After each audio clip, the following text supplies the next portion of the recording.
we feel like we've got no choice, because if we go to these places, we're going to be terrorised.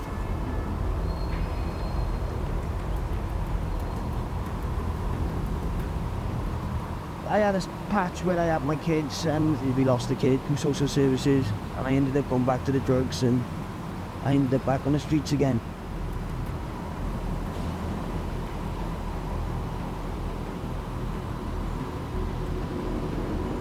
It makes me shake, it makes me kind of want to go and find some place to warm up. Or if all else fails, I just wrap up with my sleeping bag and just sit in there and breathe the air, and it will help generate the energy in there to warm me up. I'm going to try the emergency room again, and if not, I'm going to have to figure something out. I know the shelters are full pretty much at 2 o'clock in the afternoon, so.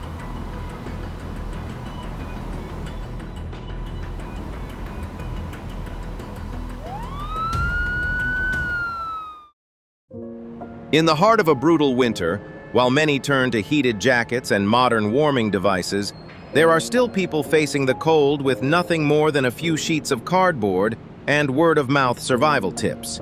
They have no luxury options, but they possess an instinct for survival forged through long nights beneath overpasses, at bus stations, and along city sidewalks. And from places that seem like the very edge of society, so-called forbidden warming hacks were born, not to shock, but to survive.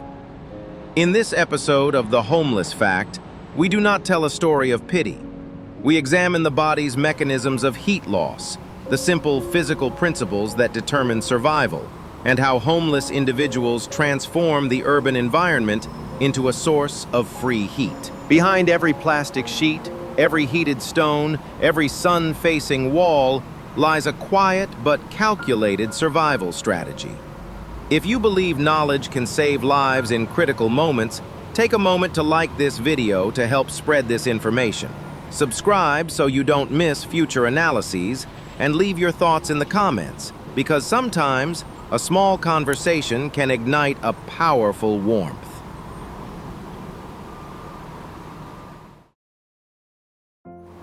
The cold doesn't come from the wind, it comes from the ground. Field observations across major cities reveal that most cases of hypothermia among the homeless do not originate from heavy snowfall or strong winds, but from prolonged direct contact with cold concrete. Experts warn that the ground can draw heat from the body far faster than the surrounding air through thermal conduction, causing body temperature to drop silently, yet dangerously. For this reason, the battle for survival does not begin with finding fire, but with separating the body from the frozen ground, a crucial principle that must be understood before considering any other solution. In practice, many use cardboard, old seat cushions, or even trash bags stuffed with dry leaves to create an air-filled barrier, one of nature's most effective insulators. The principle is simple. The more layers of trapped air, the slower the rate of heat loss. However, if these materials become damp, their effectiveness drops sharply, and the risk of hypothermia increases, since water conducts heat far more efficiently than air. From this seemingly small principle, increasingly complex warming strategies gradually emerge as the journey to survive the freezing season unfolds.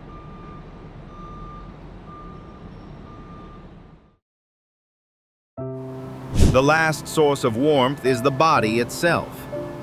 On nights when temperatures drop close to 0 degrees Celsius, when the city lights fade and people retreat behind warm doors, the homeless are left with their own bodies as fragile furnaces. Without thick blankets or wind-proof rooms, they curl into the fetal position, arms pressed against the chest, knees drawn toward the chin, shrinking their surface area to preserve every possible unit of heat. This is not a posture of comfort, but a form shaped by silent resistance, revealing that survival sometimes begins with the most primal instincts. Many cover their faces with thin scarves or worn blanket edges to trap warm breath, creating a small microclimate around the nose and mouth. If fortunate enough to have a bottle of warm water, They place it between the thighs or against the lower abdomen, where major blood vessels run, allowing heat to circulate more efficiently. Every small movement is calculated to conserve energy, because prolonged shivering eventually leads to exhaustion. And from that curled figure in the darkness, a larger question emerges about the value of warmth that so many take for granted.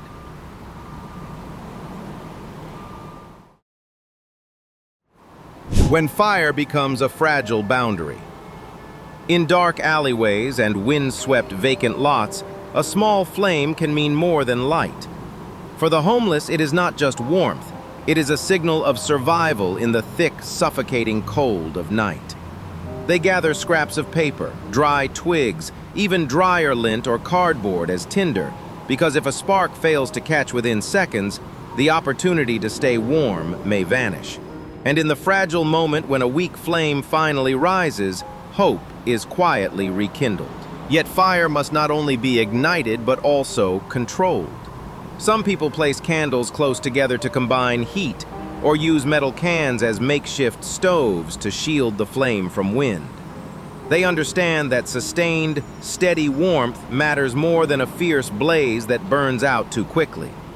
In skin-cutting cold, endurance is the true determinant of survival. And from the lesson of fire, the story of survival reveals yet another profound layer of meaning.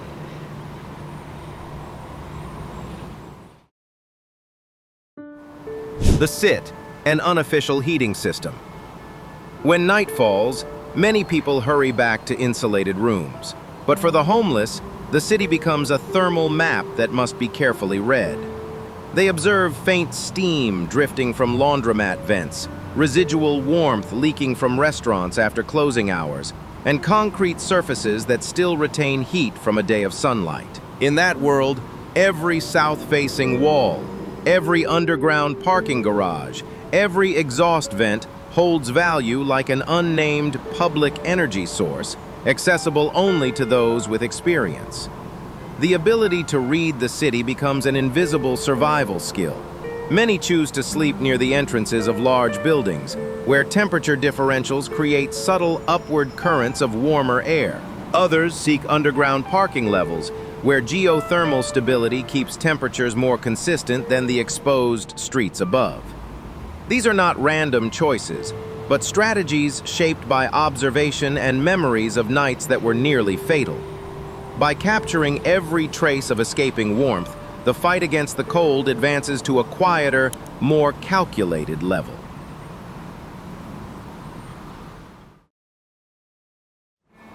Clothing not just to wear, but to stay alive. In harsh winter conditions, clothing is more than protection. It is a personal defense system against heat loss. Homeless individuals understand something many overlook. Wearing more does not always mean staying warmer. Wearing correctly can mean survival. They layer clothing according to a simple principle: moisture-wicking base, insulating middle, wind-blocking outer layer. Even if those layers consist only of worn t-shirts, frayed sweaters, and oversized donated coats. The trapped air between layers is what truly matters because it slows the rate of heat loss. Yet mistakes can be costly. Damp clothing from rain or sweat accelerates heat loss and increases the silent risk of hypothermia. For this reason, many remove layers while moving to avoid perspiration, then put them back on immediately when resting. Every minute and every movement is calculated because staying dry is just as critical as staying warm. From this seemingly simple act of dressing, a quiet law of survival reveals itself.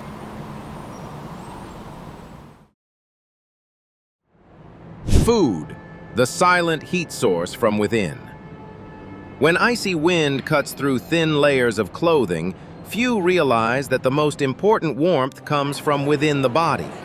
For the homeless, a hot meal is not merely nourishment, it is internal fuel.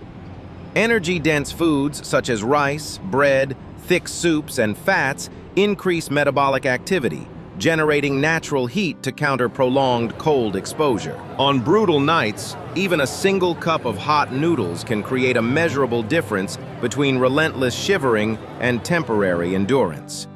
The story of warmth, therefore, extends far beyond the surface of the skin. However, eating itself presents risks. Starvation weakens the body's ability to produce heat. Yet eating too little or drinking alcohol to create a false warmth can be equally dangerous. Alcohol dilates blood vessels, accelerating heat loss despite the temporary sensation of warmth.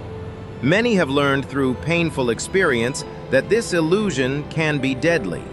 As a result, warm water, hot tea, and food that sustains internal heat are prioritized. In these small choices, the fight for survival continues hour by hour. Sleep, the greatest gamble of a cold night. For the homeless, sleep is rarely true rest. It is a gamble against temperature and safety. As the body enters deeper sleep, heart rate slows and heat production decreases, raising the risk of hypothermia. Many choose fragmented sleep, setting improvised alarms or asking companions to wake them periodically to check their condition. They dare not sleep too long, knowing that a single careless night could become the last. In this state of vigilance through exhaustion, sleep transforms from an instinct into a survival strategy. Some sleep in groups, lying close together to share body heat and increase security in exposed spaces.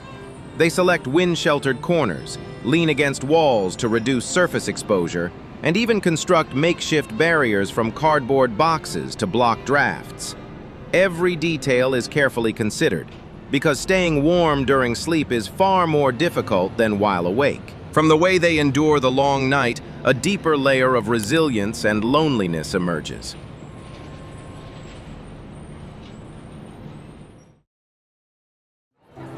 When community becomes the greatest source of heat. In a cold city, warmth sometimes comes not from fire, food, or clothing, but from human presence. For the homeless, gathering in small groups is more than companionship. It is a tested survival strategy. Body heat within a confined space can raise the temperature by a few critical degrees, often enough to avoid dangerous hypothermia thresholds. More importantly, the presence of others helps maintain alertness, reminding one another to drink warm water, monitoring excessive shivering, or checking for pale lips and early warning signs. In that shared vigilance, collective strength begins to shift the balance of the night. Community also provides information on where hot soup is being distributed, which areas are heavily patrolled, and which corners are dangerously exposed. These fragments of word-of-mouth knowledge are as valuable as an official weather report. In scarcity, they share thin blankets, divide cups of tea, and even rotate night watch duties. From this fragile yet powerful connection, an informal safety network forms, and the story of survival continues, written in human solidarity against the cold.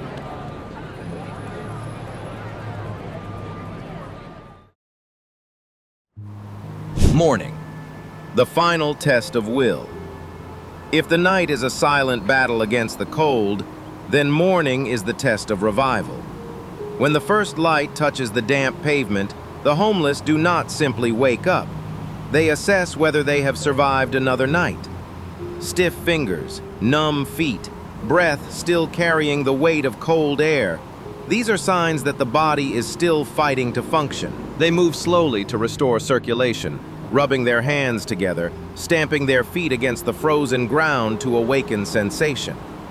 In that seemingly ordinary moment, life is confirmed once again. Morning also demands speed. Every trace of the night must be cleared away, returning the sidewalk to the rhythm of rushing crowds. There is no extended recovery time.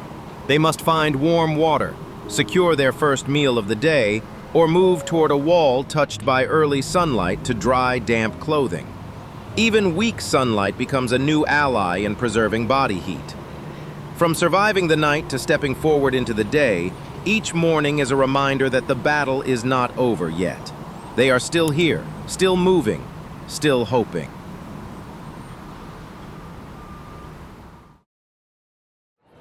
A way out of winter. After countless nights on freezing concrete, Survival is no longer defined only by the ability to retain heat, but by the opportunity to step out of the cycle of endurance. For many homeless individuals, turning points do not begin with miracles, but with timely information.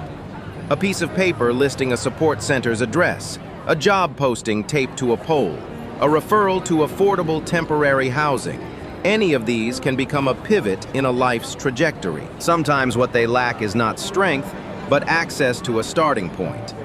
Volunteer groups, churches, and social organizations provide more than food or blankets. They carry maps of remaining opportunities scattered across the vast city. When someone knows where to go, whom to ask, and what options still exist, hope is no longer abstract. It becomes directional.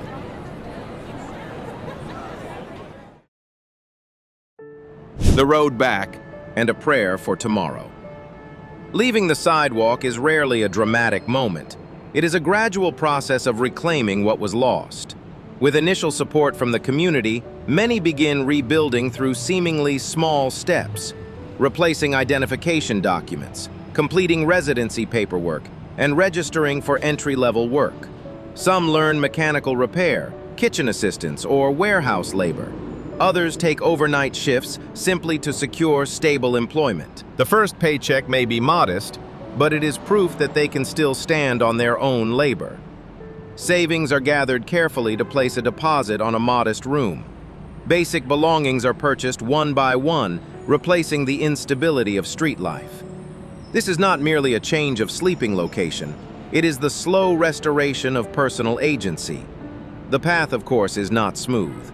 There are setbacks, skeptical glances, and prolonged bureaucratic processes that test endurance. Yet the difference now is that they are no longer entirely alone. When society offers opportunity instead of only sympathy, reintegration becomes realistic. Stable work can lead to rental agreements. A permanent address can unlock further opportunities. The cycle of homelessness, therefore, can be broken with enough persistence and support at the right time. And as this story closes, what remains is not tragedy, but the possibility of change. Winter may be long, but it is not eternal. May those experiencing homelessness find shelter, regain safety, and reclaim the dignity that has always been theirs. Amen.